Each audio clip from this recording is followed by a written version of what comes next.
Hi readers, Lee here. Welcome back to my channel. And today I want to do another author spotlight. This is probably the one that I should have done first, but I really wanted to do the Wilson Rawls, Rob White one because those were books that spoke to me. But these two authors are comfort reads for me, and they are practically auto-buys.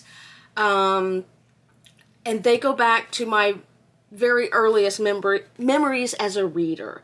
And those individuals are Stephen King and Nora Roberts. So, let's start with Stephen King. I blame Stephen King for the fact that books don't scare me anymore. When I was 12 or 13, I read It. And you can see this copy has been abused. I've read it multiple times. And this book scared me so much that I had to leave the overhead light on in my bedroom to sleep for months. And then after that, I was finally able to have a light, like a closet, bathroom light or something like that on. But this book terrified me when I read it. It doesn't anymore because now I've read it so much, but I think it ruined me for all other horror books. I have not been scared by a horror book in as long as I can remember. I keep looking, I keep searching, but nothing does it. Maybe it's because I'm older now and I realize that sometimes real life can be more scary. Although I do have something to say about being scared at the end. My next favorite book from Stephen King is The Stand, another huge tome. I can't even believe I still have the cover to this because I usually pull off the covers when I read and then they end up getting lost somewhere along the way. I loved The Stand. I watched the limited series they did on Paramount, I think, a couple years ago. It was good. I liked a lot of things on that, but I still really liked the old version of the movie / TV show, but I loved the book. I reread this several years ago as well. I think it was at the end of 2020. Shocking, right? Finally, and I only chose 3 books from each author to highlight, and tried to pick some of my favorite books because they're both prolific writers, but The Shining. I think The Shining is a book that could still scare me. I have not done a reread of this in a while, but I did do a re-listen via audiobook maybe a year and a half, 2 years ago. It was after COVID. I went to Charlotte, and one of the things that I like to do when I go to a different town is I like to do a food tour. So you get to taste food from a lot of different restaurants. So I drove to Charlotte. I was listening to The Shining. I get to the hotel. My hotel was downtown, and I listened to it while I was sleeping because I needed something. The TV didn't work, and I needed something to talk to me while I was trying to go to sleep. So the next day, I go out on my food tour. We start walking. We stop at one place, and then we're on the way to the second place.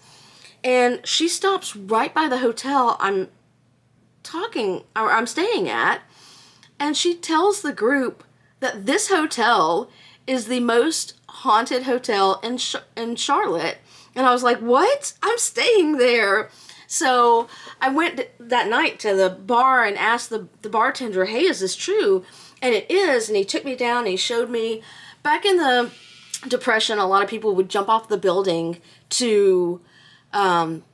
because of the Depression, and kill themselves. And so they had a display of stuff left behind of some of the people, and he told me some stories about some things that happened.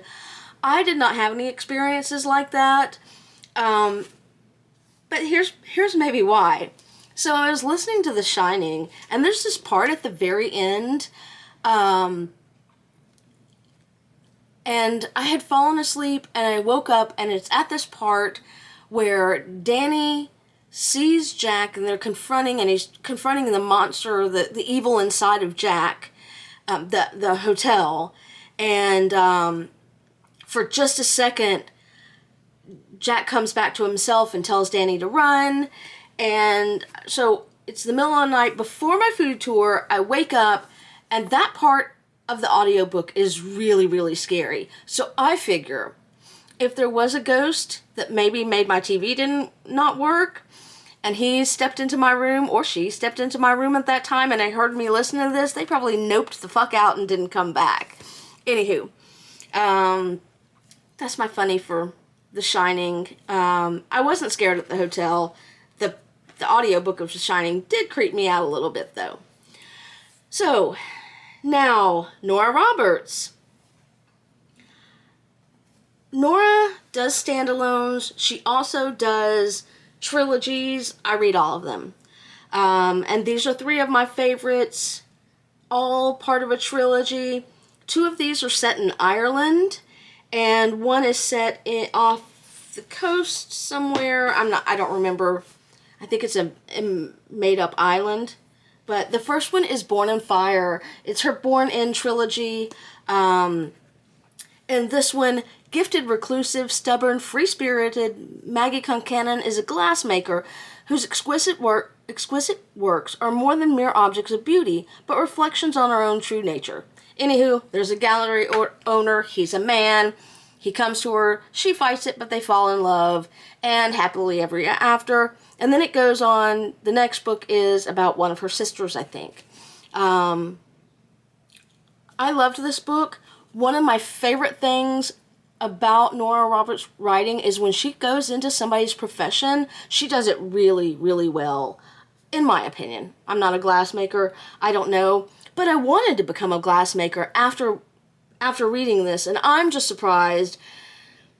Honestly, it's probably because of my many deployments that I did not get all the things to be a glassmaker, which I would never have time to do. I would just spend money on it. Lovely story, great characters, great description of blowing glass. It's fantastic. Loved it. Highly recommend.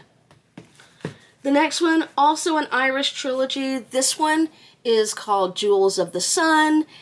There is a kind of supernatural element, fairies. In this, Jude Murray is determined to reevaluate her life. She flees America to take refuge in Fairy Hill Cottage, where she immerses herself in the study of Irish folklore and discovers hope for the future and the magic of the past. So, there's a guy. They fall in love.